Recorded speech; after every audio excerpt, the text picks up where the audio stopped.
Hello everybody, I'm wearing glasses today because we're doing a book review. And you probably know that because as the title says, I'm pretty sure I found a book that is significantly worse than Twilight. So I like Twilight. I loved it. I devoured all 700 or whatever pages of Breaking Dawn in one day. I was 11 years old in the 5th grade and I literally locked myself in a closet and only ate protein bars all day and all night, and I finished that crap in one sitting. Coincidentally, I also read this book in 5th grade. It's called Promise Me, and even I, an 11-year-old Twilight stan, thought that this book was bad. And so I found this copy at a garage sale, and I pointed it out to Ethan and I was telling him how awful it was, and he was like, we should get it, I want to read it, this sounds crazy. So we got it. He made it 9 pages in and he had to stop every paragraph to read to me what he just read so that we could make fun of it together because of how ridiculous it is. Then he quit after page 9. But I decided to read through it all myself and share it with you, so please do not quit after 9 pages like Ethan, because I need someone to witness this plot twist. Please don't make me go through this alone. I'm here to share with you this holiday romance, I guess is what genre it's supposed to be. It's like a Hallmark movie but in a book, and that's like what a lot of what this guy writes. He writes like Christmas Hallmark movies. He writes Christmas Hallmark books. Anywho, it was in Ethan reading snippets of this to me that we realized that the author is a man and also Mormon, both of which I did not realize at 11 years old. But now, at 22 years old, it could not be more obvious that this is a Mormon man. He writes from the woman's perspective, which is technically allowed for a man to do that, but I have yet to see it executed well, so let's get into this. Each chapter starts with diary entries, and diary entries in books are always cringe. I mean, almost always. Another thing I've yet to see executed well. The first sentence of this sounds like something I would write at the age where I first read this. It says, this is how the book starts after the diary entry. When I was a little girl, my mother told me that everyone has a secret. I suppose she was right. My name is Beth, and this is the story of my secret. This is not where my story begins, nor is this where it ends. This is, hopefully, where it is fulfilled. I'm literally starting the book saying, like, this is my story. Are you kidding me? So the prologue takes place in the future. She says, you'll understand later, like 10 times. She says it twice on the 5th page. She says it in her diary entry. She says it everywhere. And it's like, yeah, I'd hope I'd understand later. I'd hope I don't get through this whole book not knowing what the fuck is going on. And it's like as if anyone starts reading a book and knows what the fuck is going on. Every author just writes cryptic shit in the beginning of books, right? So it's like, of course I'm gonna understand later, and of course I don't understand now. Very frustrating right off the bat. Also, I have no idea who she's talking to because it's not her diary, because the diary entries are different. So there's the diary entry at the beginning of each chapter, and then there's a chapter. So what is the chapter if it's not her diary? Why is she writing like this first person perspective story if it's not a diary? Who is she writing this for? She keeps being so cryptic by saying things like, you probably won't believe my story. I don't blame you. Like, who is you? Obviously it's the reader, but who is canonically reading this? Maybe I'll understand later. Okay, so we made it out of the prologue, and chapter 1 starts with a diary entry, of course. And that diary entry says, there are days that live in infamy for individuals as well as nations. February 12th, 1989 was my personal equivalent of Pearl Harbor Day or September 11th. Sorry, huh? I'm trying to decide whether we should unpack that line or just move on. Let's move on and circle back when we find out what was so bad, when we find out what happened on that day. Let's circle back after we talk about Roxanne, or Rox, as she liked to be called. Was my best friend at work. Actually, she was my best friend anywhere. She was 38, blah, blah, blah. Looked like Pat Benatar, whom you wouldn't know if you didn't do the 80s. Whom you wouldn't know if you didn't do the 80s. Okay, I wasn't alive in the 80s, but apparently I did them because I know who Pat Benatar is. I don't know. Okay, moving on. She was from a small southern Utah town called Hurricane, pronounced Hurricane by the locals. And she spoke with a Hurricane accent, a slight, excited drawl, and used terms of endearment like rappers use curse words and with nearly the same frequency. So Beth, our main character, is from Holiday, Utah, and Roxanne is from Hurricane, Utah. I can smell the funeral potatoes. So the writing is just so juvenile and clunky. I cannot believe this author does this for a living, and this isn't just like his first book, and he's also like a full-grown man. It's very surprising, all those facts. It was a small family-owned business established in 1944 by the Hewish family, but the only Hewish that still worked there, and I use the word work loosely, was Arthur, the general manager, who looked like he was 80 or 90 and rarely came around the cleaners because, in his words, the chemical smells made his sinuses coagulate. I don't know what that word is, and I'm not going to pretend like I'm smart enough to. I am smart enough that I know that should not all be one sentence, though. It's punctuated correctly. As far as I know, once again, not very smart.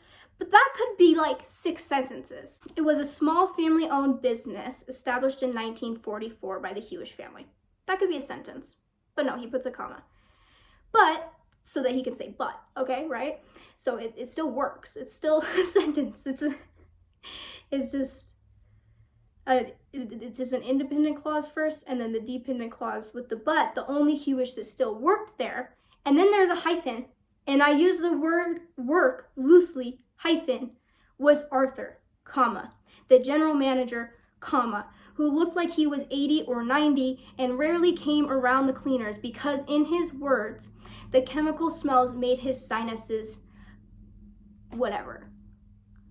Dude, that's a long ass sentence. It didn't flow well. Maybe it's not that bad. I know some authors literally write pages on pages of continuous sentence. But I just didn't like it. So I just wanted to point it out before we get too far into this book that I do not like the writing. All right, so 2 chapters go by and we find out 2 things. Her daughter's sick and her husband is cheating on her. I thought we already knew her husband was cheating on her. I thought she knew that. I guess the author was trying to write like foreshadowing, but it just made it very obvious that she was being cheated on. I mean, he was always away on business. He was not very loving at all. They didn't really like get along. Seemed like your typical Mormon marriage, so like of course he's cheating. We do not know which of these things is September 11th because there are no dates. So either getting cheated on is as bad as 9/11 or your daughter being sick is as bad as 9/11.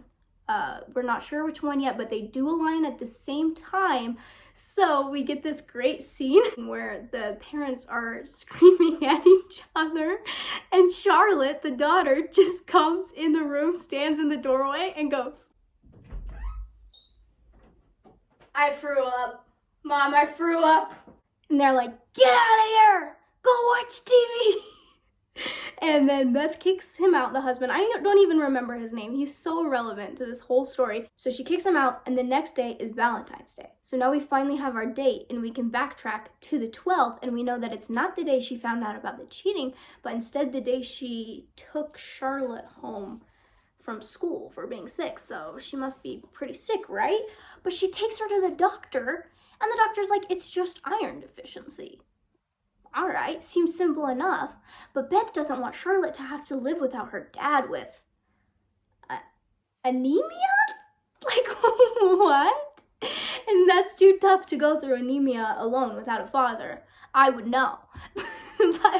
So the dad moves back in to help take care of their anemic child, which is just giving her iron supplements, and the iron supplements make her feel better, so easy enough. Beth still loves her husband somehow, and after a while of living together, she gets ready to bone him again. She gets all sexy dressed in the lingerie, she lights the candles, getting ready to get all romantic again, but he never comes home. So the next morning she calls his work and they say he never came into work either, but he sold his big accounts. So suspicious. But then he comes home smelling of alcohol and this conversation happens. "Where have you been?" "Gone," he said, avoiding eye contact. "You've been drinking. Aren't you sharp?" "Mark, where have you been?" "I don't have to answer to you. You're still my husband." "Not for long." "What's that supposed to mean?" "I've been drinking," he said. "That's what it means. That's where I've been. That's all you need to know." You're on a real winning streak here. First cheating, now drinking. He waved a clumsy hand to brush me off. "Don't talk to me. I'm through talking. I'm getting my things and leaving. You've been begging me to stay and now you're leaving?" "Pretty much." "What about Charlotte?" "She's going to have to get used to it anyway." "What are you talking about? Get used to what?" "Being fatherless." "Not that you care, but I found out why I'm not feeling well. I have pancreatic cancer. The doctors give me 2 to 6 months to live. How do you like them apples?" "I'm not kidding, he says that." "Mark, I didn't even know you weren't feeling well. You weren't doing much thinking about how I was doing."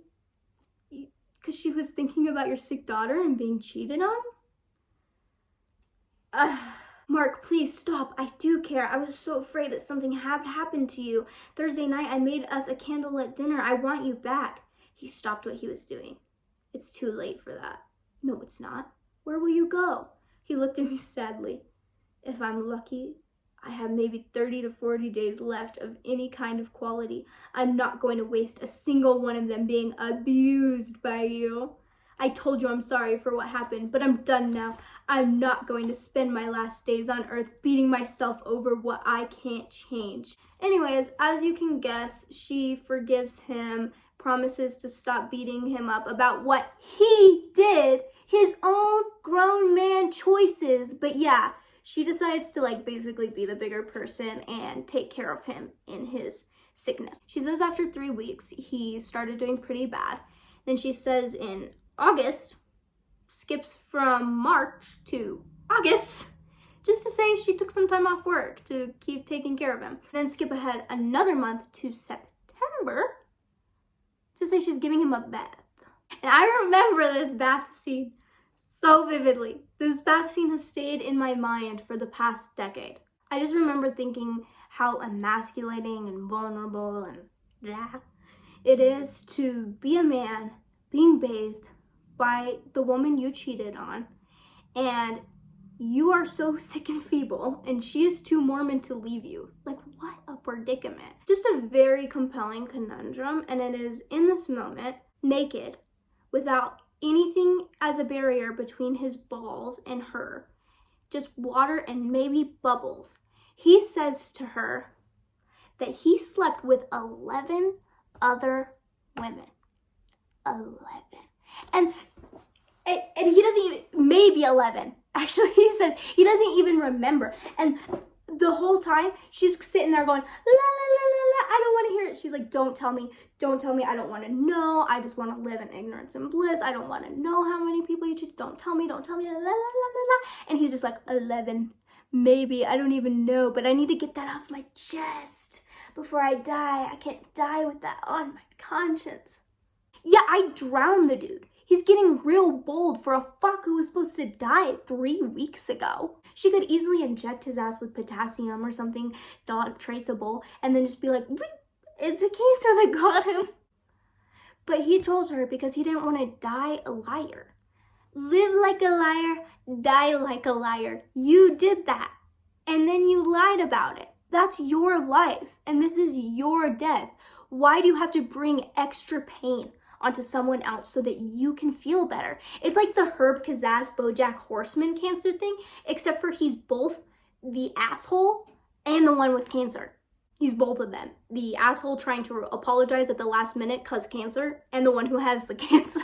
Anyways, he dies though. And then, so obviously we're rid of him for the rest of the book, so Didn't even really need to memorize his name. Now it's Christmas, and Bethany needs to go to 7-Eleven for buttermilk for blueberry muffins, and she sees this hot guy staring her down at the store. And he's like, do you work at the dry cleaner? I think I saw you there. And she's like, yeah. And then to us, the reader, she keeps telling us that it's so weird that he's hitting on her. And we're like, is he though? Because there's no flirtation going on. Just like, do you work at the dry cleaner? Yeah, I think I saw you there. Why is this hot guy flirting with me? She starts like freaking out, waking up, being like, I'm so ugly. I'm so decrepit. There's no way this handsome ass dude is hitting on me right now. And I'm like, yeah, it doesn't seem like there is a way, because the author seemed to have forgotten to write the flirtatious moments. She sees him again in a gas station on New Year's. And this time he asks her out. So I guess she was right about him flirting, and the author just forgot to write it in. She rejects the date because she's scared of how hot he is and how persistent he is, and he follows her to her car. Scary. Another scary moment is he knew her name.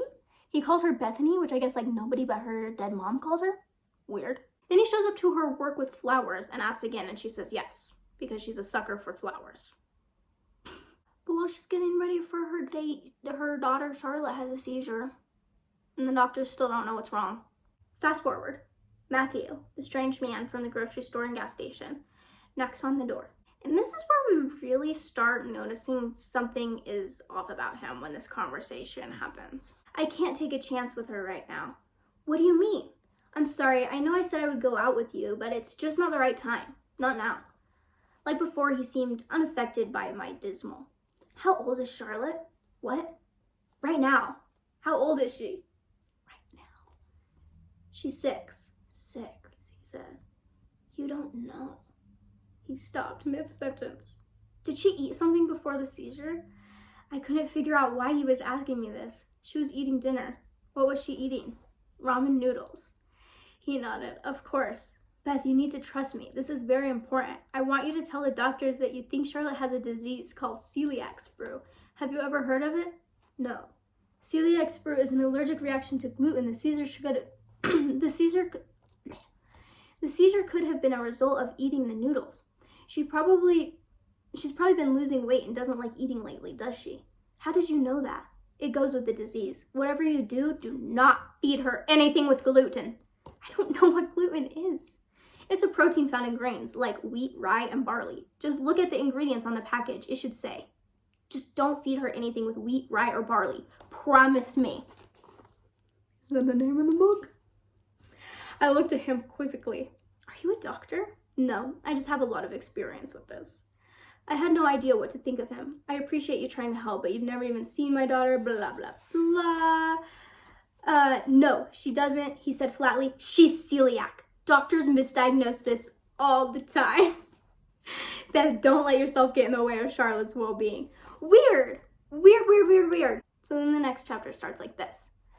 I suppose I felt like King Naaman in the Bible being told by the prophet Elisha to wash 7 times in the river Jordan and be healed.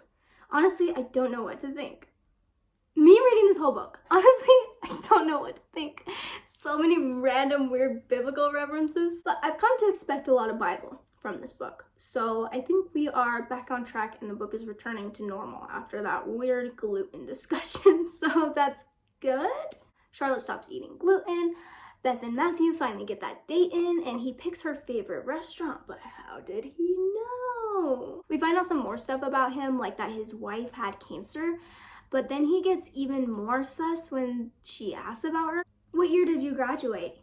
He looked down for a moment. Class of 80? I smiled. That sounds like a guess. Are you sure? I'm pretty sure. So I'm older than you. How much older? He asked. 2 years. He rubbed his chin. You are old. It's not too late to back out, I said. I'm afraid it is. We've already ordered. I grinned. So do you know what I miss most about the old days? We're still too young to say the old days, he said. Okay, then the 70s. I miss the music from back then. It was fun. None of this rap, kill cops stuff. I like rap, he said, some of it at least, but you're right. Music was more innocent back then. What was your favorite band? He dipped a breadstick into the clam dip. I don't know if I had a favorite. I'm pretty eclectic. How about you? Let's see. Queen, Supertramp, Peaches and Herb. Peaches and Herb, he said, laughing. There's a name for you. They were one-hit wonders. You remember them, don't you? I started singing. Reunited and it feels so good. He laughed. I guess I missed it. You really missed out. Of course, like everybody else, I was madly in love with the Bee Gees. How about you? He shook his head. I'm not familiar with them. I looked at him incredulously. With the Bee Gees? He shrugged. Sorry, I said Bee Gees earlier. It was an accident. He shrugged. The Bee Gees, I said again as if he hadn't heard me. You know the brothers Gibb, Saturday Night Fever? He still gazed at me blankly.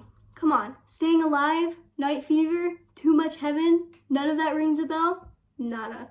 You've got to be kidding me. How could you have missed the Bee Gees? Night Fever was the biggest song of the year. Staying Alive is how I was taught CPR. How does he not know CPR? He shrugged. I wasn't much into heavy metal. I burst out laughing. Heavy metal? They're disco. How could you have been alive and missed the whole disco era? He thought about it for a moment, then said, Lucky? I laughed again. Wow, where are you from? Outer Mongolia? Actually, Capri. Capri? He nodded. It's an island off the coast of southern Italy. We didn't have much of a disco thing going on up there. Real cringe Italian conversation happens. Day ends. Next chapter, he comes over and cooks fried rice at their house for them. After dinner, they go on a walk alone together and they hold hands and they kiss. And it's just a little peck. And so she's like, you miss your wife, don't you? And he goes, 'cause of the kiss. I'm sorry about that. He nodded slowly. I'll miss her the rest of my life. What was she like? He looked at me sadly, then said softly, she was a lot like you.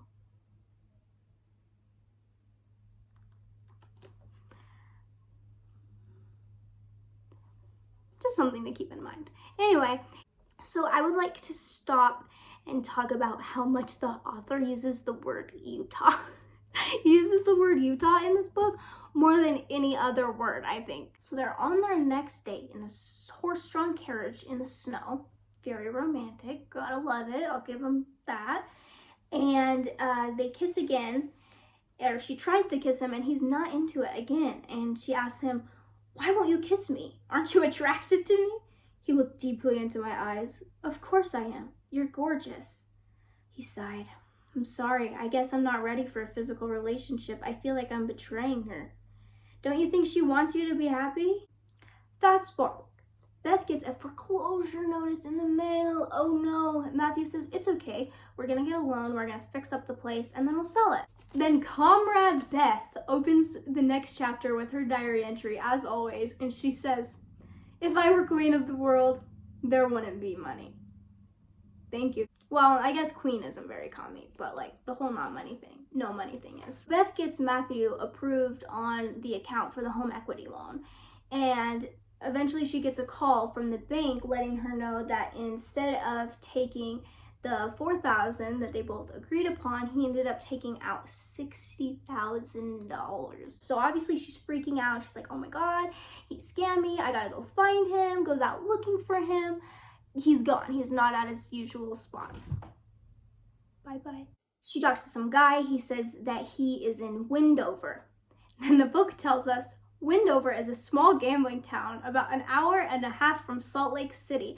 Apparently, I just need to know the distance from every town from Salt Lake City. The book just is constantly telling me how far each town is from Salt Lake City. I feel like I'm a master in Utah geography after reading this. I ran back out to my car. So that was it. He was a gambler, a thief, a liar, and a gambler. Gambler's so bad she had to say it twice. I can handle a thief, but a gambler? She finds him. He's already bet on the fight. Money's gone. She throws a big, huge public freak out. Everyone's staring. It's really embarrassing, really hard to read. She drives home, gets pulled over by a cop, doesn't get a ticket or anything. It's just a plot device so the cop can tell us that Mike Tyson got knocked out. So Matt, can I call you Matt? He comes over with all the winnings and he gives them all to Beth.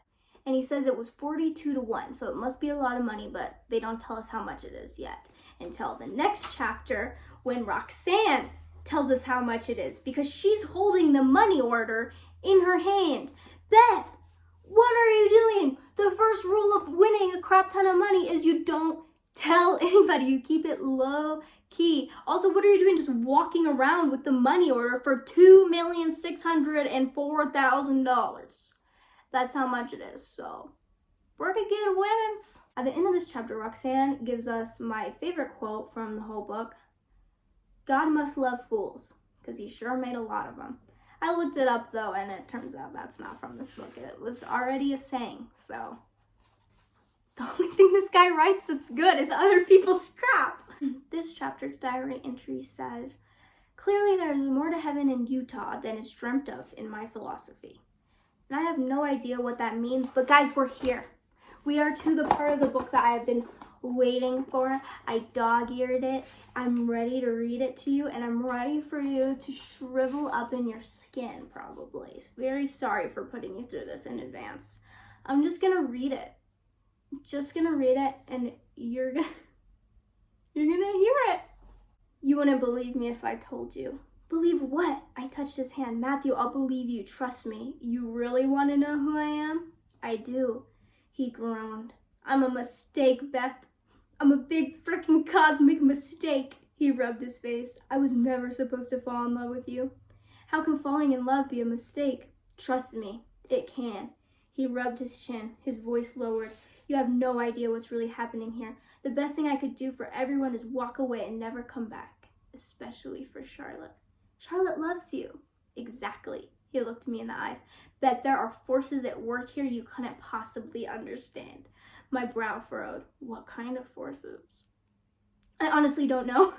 He looked at me for a long time, and I saw his demeanor relax in resignation. All right, you want to know? Here you go. I told you that I don't gamble. I don't. I knew about the boxing match because I watched it. A lot of people watched it. I watched it 18 years ago. What? Beth, this isn't my time. I'm supposed to be 10 years old, not 27. He stared into my eyes and said flatly, I came here from the future. We knew that. The future? 2008 to be exact. For a moment, I just stared at him, wondering what had gotten into him. Why are you saying this? He shook his head. I told you wouldn't believe me. He lifted a glass and took a drink, his eyes never leaving me. I'm not lying. How else would I know about the boxing match? Could have been a lucky guess. It could have been, he said, nodding, but not likely. How do I know Charlotte had celiac, even though I never had seen her and all the doctors who examined her couldn't diagnose her? I don't know. How did I know that your real name is Bethany? Bethany Ann Curtis. Same middle name, check.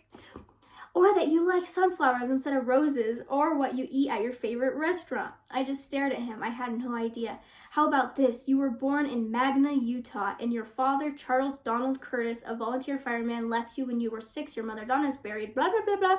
How are you doing this? I'm not making this up, Beth. I'm not even good at this. I kept slipping up, like in the car when I said how much I like your granola, when you've never made it before, when you asked me what year I had graduated. What was I going to say? In 9 more years? Blah, blah, blah. I hadn't heard of the Bee Gees, not because I was in Italy, but because I hadn't even been born yet. That song I was singing to you in the canyon, Truly, Madly, Deeply, hadn't been written yet. There was no Savage Garden group. That's why I smiled when you said you were going to look for it. So dramatic. I can tell you every U.S. president for the next 20 years. I can tell you most of the Oscar Best Picture winners, every Super Bowl winner, every World Series winner. I can even tell you almost every American Idol winner. What's American Idol? It's a TV show, and in 12 years, you're going to be a big fan. The point is, I know the future because I've been there. I can tell you about world events. A year from now, a war will start. It's... Anyway, let's just skip ahead a little bit. He starts telling her about all the people in her life that will die. And then skip ahead a little bit more, and they have this conversation. You know Charlotte as an adult? He hesitated, his eyes carefully reading mine. This is going to be hard for you. What? He took a deep breath. Beth, Charlotte is my wife.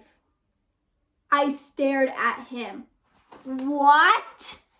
He raked his hand back through his hair. I made her a promise that I would take care of you. But you told me your wife died. His expression turned grave. I've told you too much. What happens to Charlotte? Don't ask, Beth. Tell me. After a moment, he threw up his hand. Nothing happens to Charlotte. Okay, just forget all this. None of this is true. I'm just a lunatic. You'll never have to see me again. You can't just go and tell her all these secrets that you would only know if you were a time traveler and then just go back on it and be like, never mind, I'm just a crazy person. This is just the ramblings of a lunatic. She knows now. You can't just go back. You should tell her. You're going to tell her about all these people that die around her, but you're not going to tell her about Charlotte. Obviously, she dies because he said that his wife died of cancer. So obviously she's dead too. But you can tell her that fucking Ray dies of a heart attack, Roxanne's husband. Ugh, stupid. Beth finally gets it out of Matthew that her daughter Charlotte does die of cancer that was caused by the celiac disease. And it was because she wasn't diagnosed early enough. So it's implied that when he goes back to the future, she will be alive. And it kind of starts explaining the time travel logic of the book, which is not very logical. It basically just explains that when she died, he woke up in their apartment, but it wasn't their apartment anymore. And there were people in it, and they chased him out with a bat. And he says he knows, he can feel when he has to go back to the future, and he doesn't have to go yet, but he'll be able to know when he has to go. Just basically a lot of explaining until Beth asks, so I'm competing with my own daughter for your love. He nodded slowly. I never meant for it to turn out like this. How did you think this was supposed to turn out? He raised his hands. I didn't know how any of this would turn out. I didn't plan this when I accepted her promise. Oh, Charlotte made him promise to take care of Beth when she was dying on her deathbed. She was take care of my mom. So that's why the book's called Promise Me. She was promise me you'll take care of my mom. He's I promise. Take care of her real good. I didn't know I was going to get thrown back in time or caught in some time continuum or whatever this is. It's not like they teach this in school or even Sunday school for that matter. The whole thing is absurd. If you stay, you would remember being married to Charlotte, just like you do now, he nodded. You would see someone else take her. You'll see her fall in love with some other man who will become her husband. Could you do that? He looked at me sadly. I don't know. Just as I'll have to see someone else take you. I looked down for a moment, then back up. I said angrily, how could you let me fall in love with you? That's not something I have control over. Then how could you fall in love with me? How could I not? He took my hand. I fell in love with Charlotte because she's beautiful and caring and strong. She's like pure sweet water, but you're the spring. How could I not have fallen in love with you? This is just wrong. I got up and walked out of the bar. Hell yeah, it's wrong. That's incest logic right there. I fell in love with the water, but you're the spring that she sprung from. That is terrible incest logic right there. It sounds like something out of a porn. I mean, by that logic, everyone would be attracted to their significant other's parents because they're the spring, right?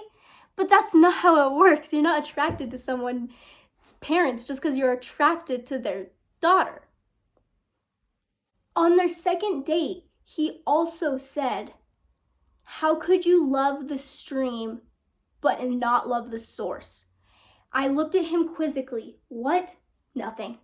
So he was thinking that spring crap on their second date, falling in love with her. This book is freaking gross. This book freaks me out. I don't like it. He's constantly calling her beautiful, flirting with her. He holds her hand and they kiss multiple times, and not just the peck. I made it a little more low key so I could have this, ooh. I'm freaking out. I had to skip this part earlier, so we're going to go back to it because I knew I couldn't contain it if we read this, and I need you to read this knowing that it's a mother-in-law and son-in-law. He reached his hand up from the blanket and drew a finger across my cheek, down my jaw, then to my lips. Then he softly cut my chin and pulled it forward slightly as he leaned forward and we kissed. If I had thought I was in a paradise before, I was sure of it, engrossed in a delicious buffet of irony. Hard and soft, passionate and gentle, thrill and peace, femininity and masculinity. The kiss was everything I had hoped it would be when I first hoped it would be. When he leaned back, I honestly felt a little dizzy, the way you feel when an amusement park ride suddenly comes to an end. Your mom kissing your boyfriend like that and thinking those things about him? There is so much gut-wrenching, nauseating caressing and yearning and kissing and holding, and it just keeps happening after she found out. By the way, I know the last thing we heard her say is this is wrong, but I would say it only gets worse. This was so hard to read because I remembered the twist, and so I was reading it the whole time, knowing who he was, watching them basically in my head make out and imagining as if it's like my boyfriend and my mom or something, how I would feel. And it's so gut-wrenching and nauseating. I can't get it away from me. Take it. This happens while they're doing the home loan stuff. I walked over and sat on his lap, draping my arms around his neck. I kissed his cheek, then laid my hand on his shoulder. I can't believe how lucky I am to have you. I love you. He was quiet a moment, then said, I love you too. After a few more minutes, he exhaled deeply. I'd better go. She's just sitting on his lap, confessing her love. Your mom doing that to your boyfriend or husband. Once again, let's think about that. There's just these pages and pages of her calling them soulmates, saying how in love, how flustered, how he makes her feel so... It's gross. But we're just gonna move on because we need to get through it and we're almost done. He says that he doesn't have to catch the next train to the future for another year till next Christmas. So they decide to travel the world. All three of them together. Beth, Charlotte, and Matthew. The mom, the daughter, and the husband. That's gotta be awkward. It's just gotta be weird to spend that much time with your 6-year-old fiance, even if you weren't boning the mom. Then you add on to those complicated emotions of spending time with your 6-year-old fiance, you add on the fact that you're sleeping in the same bed as her mother, caressing her, holding her. Oh, but don't worry. Beth says they never became intimate. See, listen to this. There's something you may be wondering. Through those 10 months together, dozens of cities and thousands of miles, Matthew and I were never intimate. I know, in today's world, that might not seem plausible, but our situation was not out of today's world. I'm not saying that there weren't times that abstinence wasn't agonizing. That would be a lie. And we were certainly affectionate. But as much as I loved and wanted Matthew, he was still my daughter's future husband, and that made all the difference. Love gives you strength to do what's right, even when it's hard. Matthew and I never talked about our desires, or even our chasteness for that matter. It was just understood. Though, once in a lighter moment, I said to him, you know, if I had your baby and it was a boy, then you went back to 2008, your son would be your brother-in-law. He thought about it for a moment and said, that's just bizarre. Absolutely bizarre, I said. We both started laughing. I'm sorry. No, I'm not sorry. Those emotions in the horse-drawn carriage were far more intimate than any sex I've ever had. What is with this purity culture myth of being like, oh, but penis didn't go in the vagina, so nothing happened. We weren't intimate. You were intimate. You were affectionate. You were passionate. You just didn't have sex. Next 2 months passed like a dream, but all dreams come with the expectation of waking. As the day, as I began to call it, came closer, I found myself struggling more and more with my decision to let Matthew go, and a battle waged in my heart. Did I deserve happiness too? Didn't I deserve love? Haven't I given everything for my daughter? Doesn't she want me to be happy too? One afternoon, I was watching Matthew teach Charlotte Italian when I found myself resenting the time he spent with her. I found myself resenting her. Jealousy is as subtle as a weed. I didn't notice it at first, inroads into my heart, but it was there, filling in the cracks of our relationship, growing stronger each day and cleaving us apart. I wasn't just resenting her, I was resenting them, the future couple. More and more, I found myself angry at Matthew. Why wasn't he fighting for me? Why didn't he at least ask me to stay? Had he ever really loved me?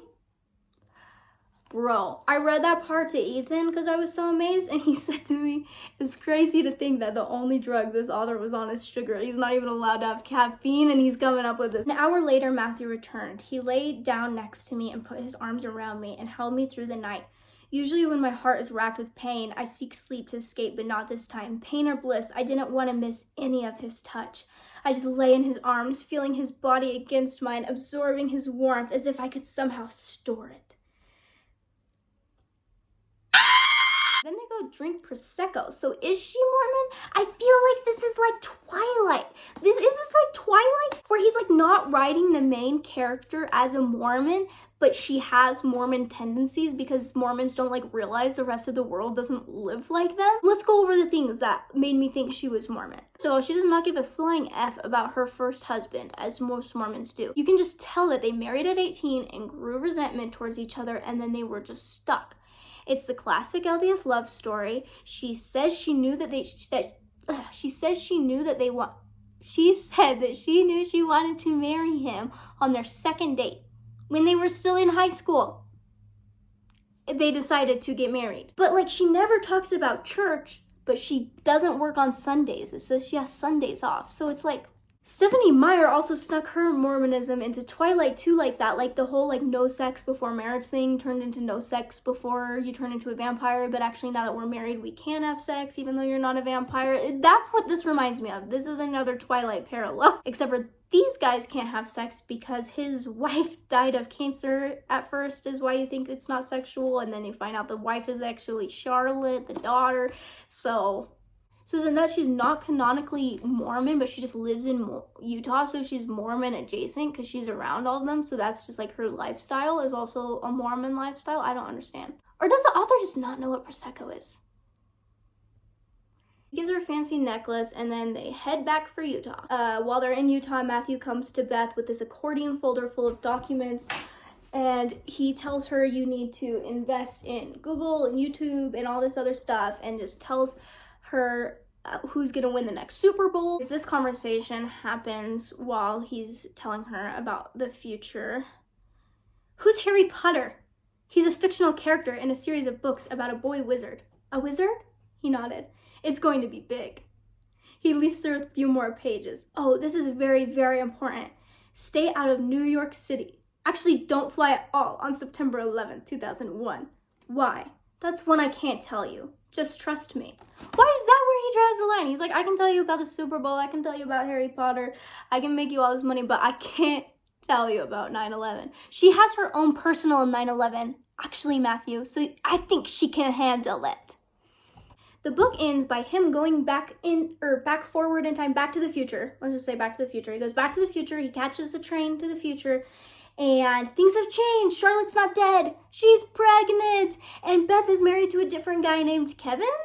Kevin bought them all tickets to Rome so they can all go to Rome together like the olden days. Weird. Let's just break this down for a second. So Charlotte was 6 when Matthew was hanging around. And she's just not supposed to remember the face of Mr. Matthew. That's what she calls him. And she's not supposed to recognize that the face of Mr. Matthew is the same face as her husband. Like, okay, I can believe that because she was young.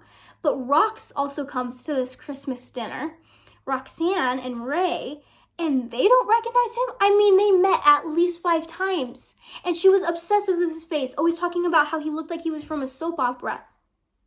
And she doesn't realize, oh, this Matthew guy, this is another Italian guy named Matthew. Doesn't he remind you of someone? Anyways, that's how the book ends, though. Christmas sticker. That's what Beth wanted. Christmas dinner with friends and tickets to Rome. So happy ending, yay! No, not happy ending. I surprised myself. I didn't know I was gonna do that. The anger washed over me. Not happy ending. It is weird to travel back in time and kiss your mother-in-law. I don't care. There, I said it. Kissing your mother-in-law is weird, no matter what time it is. I'd like to leave this off with a thought.